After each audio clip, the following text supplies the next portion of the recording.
You're listening to the Best Morning Routine Ever podcast, the show that proves no one stumbles upon success ever. With your host, Lou Need. Every Mondays and Thursdays, we deliver cold hard evidence behind the power of a robust morning routine. Get ready to be transformed by the renewal of your mind. Hello, morning enthusiasts. Welcome to the Best Morning Routine Ever podcast. I am your host, Dr. Lou Need, and I'm elated. As you can tell, I'm just super excited to have our next guest on today, Rebecca Macieira-Kaufmann. Now, she is a young lady, young, spirited, and I'm excited to have her on here because she, a former Fortune 50 Globe executive, specializes in leading successful businesses, turnarounds, and scaling operations worldwide. Told you. Young lady, right? She advises startup CEOs in accelerating growth through strategies rooted in operational excellence, customer focused, essentially employee engagement and shareholder return. Her work is phenomenal, and she has a book that she's going to share with us today. So I'm thrilled to have her on the show. Welcome aboard, Rebecca. Thank you, Need. Excited to be here and love the morning energy. Yeah, we're going to talk about the morning routine, but talk about your experience because we've seen what you've done and we know your accolades, but let's talk about how you actually got there. What's that journey like for you? Sure. I feel really fortunate. I've had quite a wonderful journey. I'd say I was thinking about how to summarize a life journey in a few words, and I'd say it's about learning, growing, leading, and helping. And if I think about the common themes in my vocation and in my avocation, that is about helping people make their dreams come true. So it's been a great journey. So in all my international work and in my small business work and my banking work and then the wealth management work, it's all about helping people make their dreams come true in my vocations, saving to buy a home, saving to start a business, saving for retirement, saving to pay for college. These are all the things you get to do in financial services. And in my avocation or my hobbies, I was, for instance, president of JVS, and we help people from around the world come to San Francisco and get jobs here. And, it is so important when you have a job, then you're able to provide for your family and make your dreams come true. So that's just examples of the kind of journey I've had. I can give you as much detail as you want, but that's how I'd sum it up.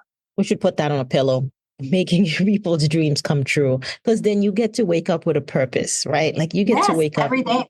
Yeah. And, it's funny now that I advise startup CEOs and some Fortune 50 CEOs, it's really about helping these executives thrive with ease, which is their dreams, besides making successful businesses, right? But in the day-to-day, it's like, how do I thrive with ease versus probably, feel like I'm dying with exhaustion and complexity, right?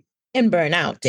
You help quite a bit of start companies in their early stages, and they want to feel that fire because they left the 9 to 5 so that they can wake up with a purpose and be able to achieve that. Sure enough, though, a lot of time burnout comes with that, and lack of clarity comes with that. Talk about how being part of the RMK group, how you provide clarity.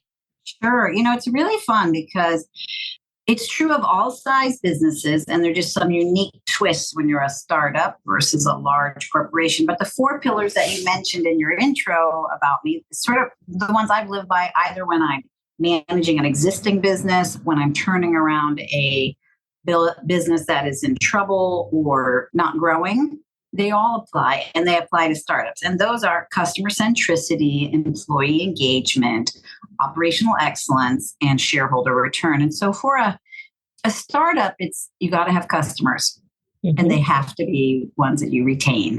So that's a lot about the engagement. And you've got to bring your employees along and develop them and get them excited about the vision. And the operational excellence covers just a huge amount of stuff, if you will, regulatory, providing to the client what you say you're going to give, right? You can't promise something and not deliver it. And then the shareholder return, especially for a startup, is revenue, revenue, revenue. And oh, did I say revenue? And of course, it has to grow quite a bit. So, but in an existing business, I'd say the shift on shareholder return is there's just a gazillion more ratios about return on assets and return on capital and, ROI. But when you're in a startup mode, it's about getting your revenue and your ARR and the repeatable revenue. And so the way I approach it with startup CEOs is you have to set the vision or your plan or what I would call your true north and share it with everyone. The vision, where are we going? Then how are we going to get there? Next, you have to define what are the measures of success to achieve that true north, your plan, your vision. And now, how are you going to measure that you've arrived? What are the milestones? Then you have to inspect what you expect. Are you achieving those milestones on the time plan you have? And then you lastly have to hold yourself and your team accountable. So those are just a few of the things I do with startup CEOs. Yeah. And I imagine an umbrella and the person on top, there's all this flowing out, right? And it's the 4 pillars that you talk about. You got to be, all right, you got to be making money, right? But I imagine the person at the head is what your focus is on. How do we get you in the right mindset so that you can actually lead your team? Yes, and because you're driving the culture. And I like your idea of the umbrella. This has to have the flow back up, because really the leader is only as good as how well they can listen to the team, who's may, as you get bigger, be the ones who are closest to the customer. I mean, often in a startup, the CEO is super close to the customers.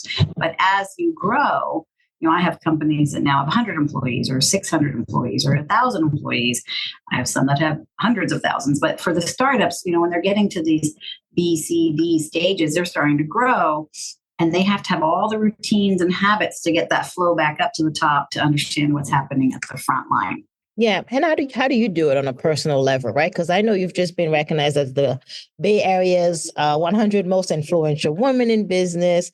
So let's get to that question back to you on a personal level. How do you manage to get that to flow back upward to you so you can actually fulfill and feed others?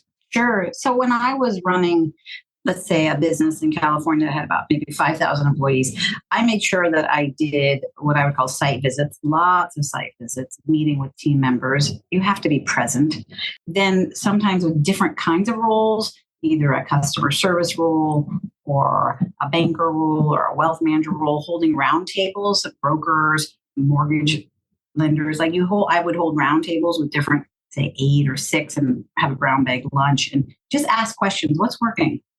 What's not working? Tell me some more about what's working. Tell me some more about what's not working. Because I don't want a negative brown bag lunch, but I want to hear both sides. And so I really spend time on both. And then when I hear about something that's not working, well, how do we fix it? What are your ideas? And really listening, because often the people who see the problem also see a solution.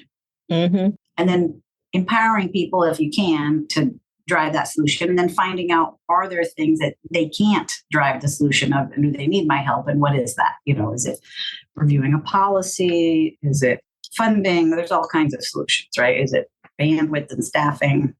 I'd say a lot, at least in a bank, is it would be policy, and it'd even be unknown of why was that policy in the way? Sometimes it just was a misunderstanding of the policy, So I think there's lots of ways to get feedback.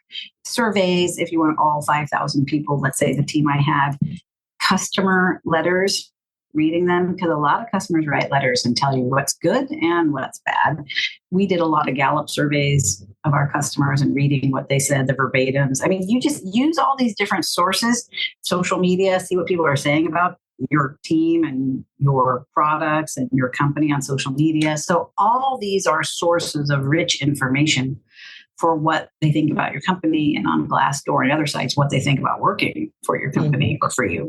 So I think you pull all those sources together as your rich quilt of feedback. So you were the undercover boss. Undercover boss. Some fun things where I used to have something called a failure meeting. And when something failed, an audit or failed, I'd pull the team together and say, well, let's learn what's common about the things over time that are failing.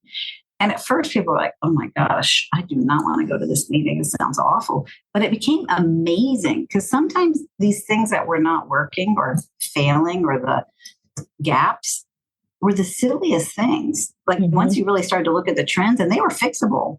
They weren't the most complex things, but they were silly things that we were missing. And once we could see the trends, we could fix. And they were amazing improvements once we fixed them. Yeah. But you don't always know at the top of the umbrella, as you say, what that block is for someone to do their job really well, to be customer centric. What I really loved hearing about is sometimes bankers would say to me, it's really hard to be customer centric when we have policy XYZ. It's very uncustomer centric. And so we go look at that and say, well, that was not the intent of that policy or that procedure.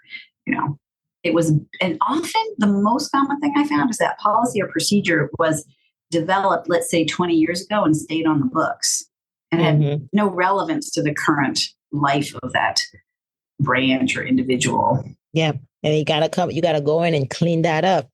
Yeah. And speaking of cleaning and staying fit CEO. Let's talk about that. Be the leader of your life. Yay. Oh my gosh. Fit CEO. What a fun. This is really a life. This is like it's all my life hacks. It's a fun title. I feel like I instantly get it when you say Fit CEO, like mental work that needs to be done. Wow. So over my 30 plus year career of running businesses, I listened to the questions people asked me. I used to do a lot of speaking. I still do, but not at work. But at work, I used to do a lot of speaking to the teams, and people would stand in line to ask me questions, or outside of work to small business groups or, different groups around the world. And people would stand in line to ask me questions. And I'd ask my colleagues, do people stand in line after you speak at work to ask you questions? And I'm like, not that often, a few. So I started to notice, what were their questions? And really the book came out of a lot of the questions people asked me about. How do you stay so high energy when you're in 4 countries a month and on the road every week? How do you stay healthy and fit and motivated? And how do you drive so much success? You're 5'1". We don't get it, right? So it was just sort of fun to see what people would ask me. And so at the time, I was CEO of a subsidiary of a bank in LA, and I had to commute to LA and Mexico. I couldn't quite figure out, how would I get my exercise in, which is another way to stay fit.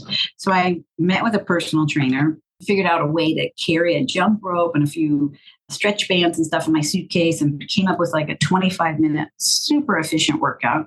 And then I said hired a personal trainer and said, hey, I'd love to meet just for half an hour whenever I'm in town. And I found a personal trainer willing to do that, who happens to be my co-author. So we mind melded over the years of me being CEO of Banamex USA and commuting. And at the end of that 3 years, I said to her, hey, I'm going to write this book someday. Will you do it with me? And she said, I'd be happy to. And I had this idea of a lot of my leadership and life lessons in a voice that was just a few pages. And then she could have her voice be, here are some, get into your body. Here's how you can do that. So you'll see in the book, every chapter is just 3 pages. And then there's a section at the end of each chapter that's immediate and imperfect action to take, or get into your body, or pen to paper. So it's very action oriented, and it can be a read through in 30 days, a chapter a day. It can be a read through in 2 hours flat, or it can be a resource guide, and you open up to, oh, I feel like I'm burnt out. I want to recharge my batteries. We'll open up to the chapter on recharge my batteries. So the book is in 5 sections. Commitment is part 1, to commit to what you want to achieve. Boundaries is part 2. And boy, you got to figure out what you're going to say no to and what you're going to say yes to. Intention is part 3. Life happens with your intentions. So a lot on that.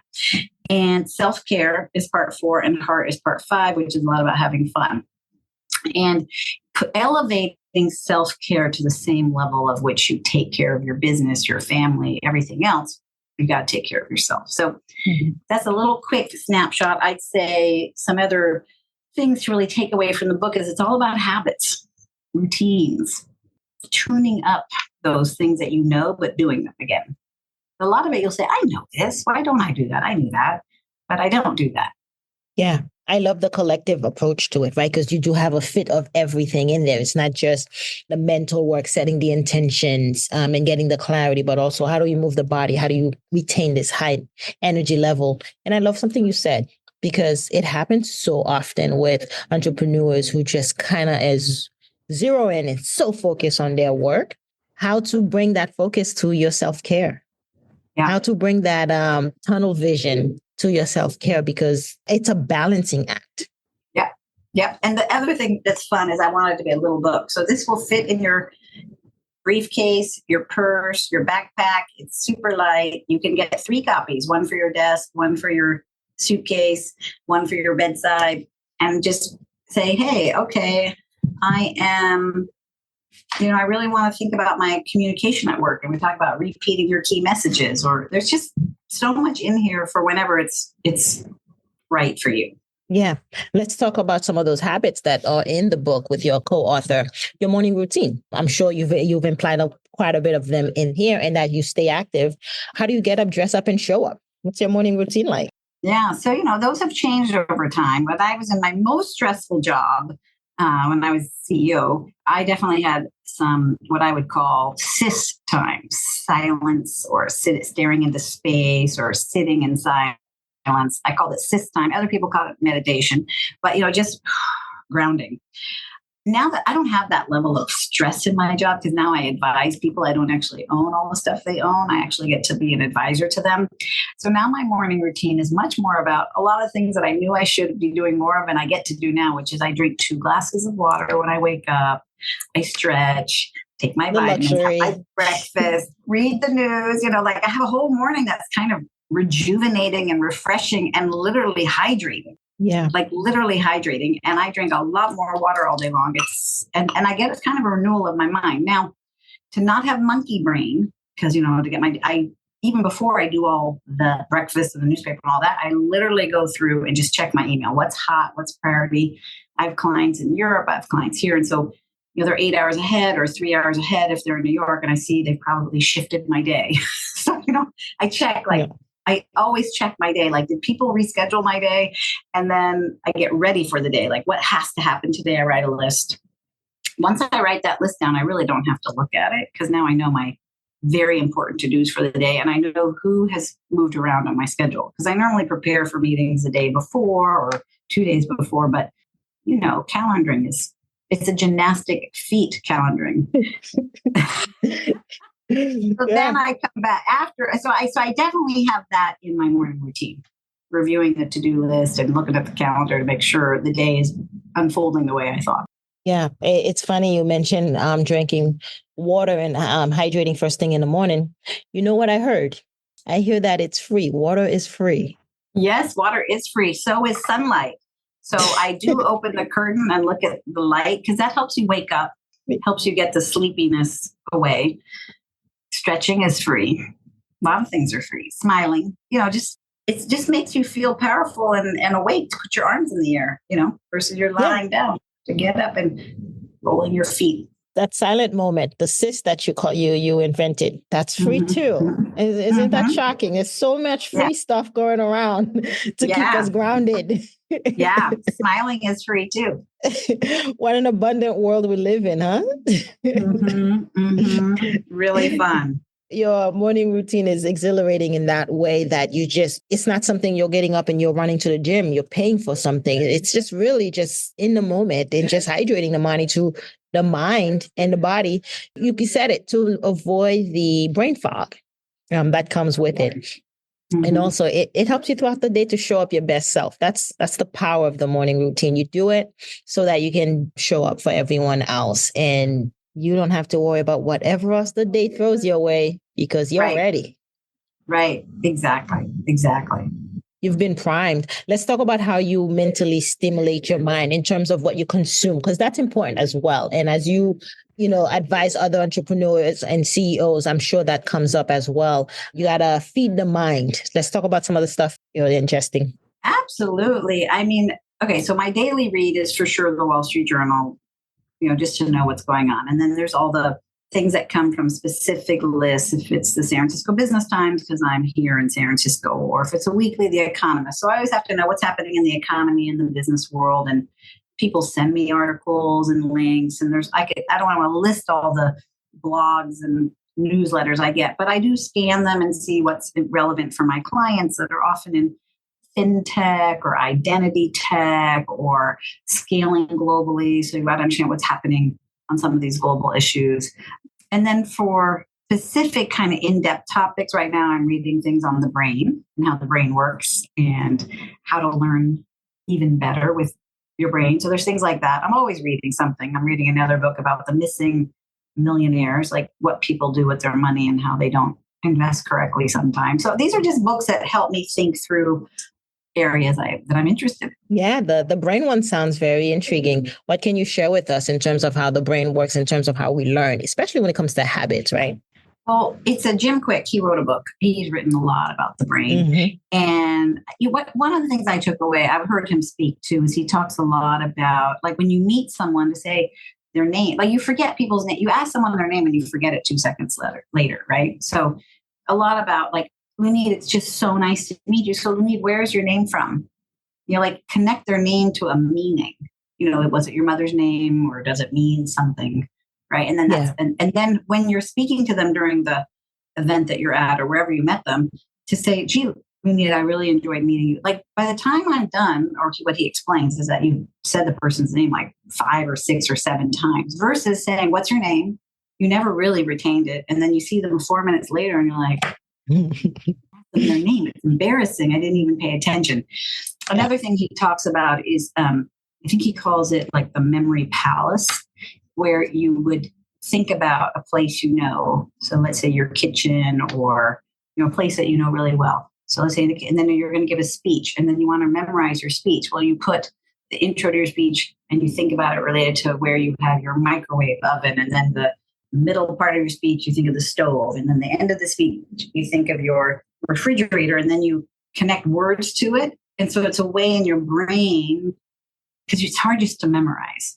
Yeah. But if you have hooks to put them on, it's much easier visually. So these are just a lot of the tools he talks about to learn faster. And then he talks about the kinds of foods you should eat, like really good foods for the brain, avocados and blueberries and eggs and turmeric and green vegetables. And so it's just all the health parts of, what are brain food. So it's fun.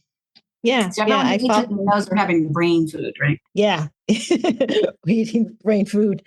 I do follow him. And he's quite right on with a lot of things that he says. And I do enjoy his work. Yeah. So thank you for sharing. Thank you for sharing that. I've taken some notes. I have a presentation coming up. So I'm going to, I might just use my living room. There you go. Yeah. And Fit CEO for your rejuvenation and renewal. Like, a lot of in the book, we talk about the 4 hours to sort of reset and get resilient and renew and reflect, and all this process to be ready for the next thing. So that may help too as you prepare for your speech. I love that. I take it dearly. Tell us, Rebecca, where do we connect with you? Where can we find you, your book and all? Sure. A couple places. So I have 2 websites. One is my whole business, rmkgroupllc.com. And I have a book website, fitceobook.com, all one word. And on all of those, you can see how to get the book, Amazon, every bookseller. You can order it anywhere. And then at rmkgroupllc.com, there's a click, like, connect with me, email me, and it gives my email address, Rebecca@rmkgroupllc.com, or Rebecca@fitceobook.com. So all of it works. Amazing. You have been so natural at this. Thank you so much for spending the time and energy with us today. Really appreciate it. A pleasure. Thanks for inviting me, and I hope you have a fantastic rest of your day. Super. Thank you. All right, morning enthusiasts, that's it for today's show. Thank you for tuning in. If you love the Best Morning Routine Ever podcast, we'd love to hear from you. So go ahead and subscribe, rate, and give a review on iTunes or Google Play. While you're at it, tell a friend about the show.